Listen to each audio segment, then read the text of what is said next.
PKI sebuah pengkhianatan terbesar yang dialami bangsa Indonesia. Gerakan 30 September 1965 atau PKI atau G30 SPKI. Peristiwa G30 SPKI terjadi pada malam hari tepat waktunya saat pergantian dari tanggal 30 September hari Kamis menjadi 1 Oktober pada hari Jumat tahun 1965 tepat tengah malam dengan melibatkan pasukan Cakrawirawa dan anggota Partai Komunis Indonesia atau PKI. Gerakan ini bertujuan menggulingkan pemerintahan Presiden Soekarno dan menginginkan pemerintahan Indonesia menjadi pemerintahan komunis. Gerakan 30 SPKI dipimpin oleh ketua saat itu yaitu Dipan Nusantara Aidit atau sering dikenal dengan nama DN Aidit. DN Aidit gencar memberikan hasutan kepada seluruh masyarakat supaya mendukung PKI dengan iming-iming Indonesia akan lebih maju dan sentosa. DN Aidit menurut pakar sejarah pada masa rezim Presiden Soeharto merupakan dalang utama gerakan 30 SPKI.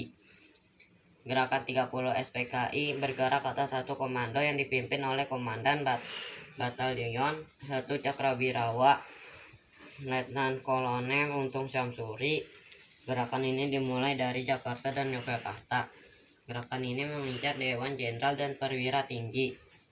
Awal mula gerakan ini hanya bermaksud menculik dan membawa para jenderal dan perwira tinggi ke lubang buaya. Namun ada beberapa prajurit Cakrawirawa yang mengusulkan untuk membunuh Dewan Jenderal dan perwira tinggi. Jenderal yang dibantai oleh PKI diantaranya Jenderal Ahmad Yani dan Karel Satsuit Tubun. Sisa jenderal dan perwira tinggi meninggal dunia secara pelan karena luka penyiksaan di lubang buaya. Para pahlawan Dewan Jenderal dan perwira tinggi yang meninggal dunia atas kekejaman gerakan 30 SPKI dan ditemukan di sumur lubang buaya adalah: 1. Letnan Jenderal Anu Merta Ahmad Yani meninggal dunia di rumahnya Jakarta Pusat. Rumahnya sekarang menjadi Museum Sasmita Lokal Ahmad Yani.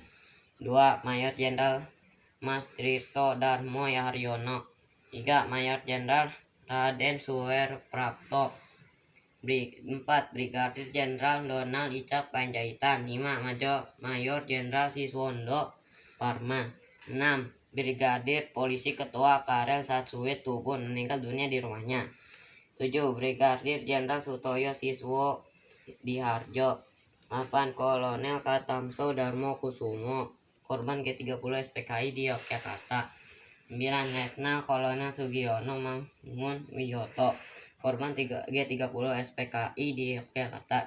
10. Ade Irma Suryani Nasution, putri Abdul Haris Nasution meninggal dunia di kejadian ini. 11. Kapten Hetu Pierre Andreas Tendean meninggal di kediaman Jenderal Abdul Haris Nasution.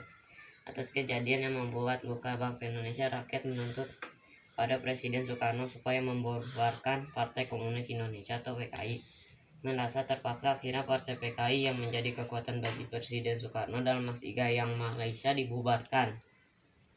Selanjutnya, Presiden Soekarno memberikan mandat pembersihan semua struktur pemerintahnya kepada Mayor Jenderal Soeharto yang terkenal dengan Surat Pemerintah 11 Maret 1966.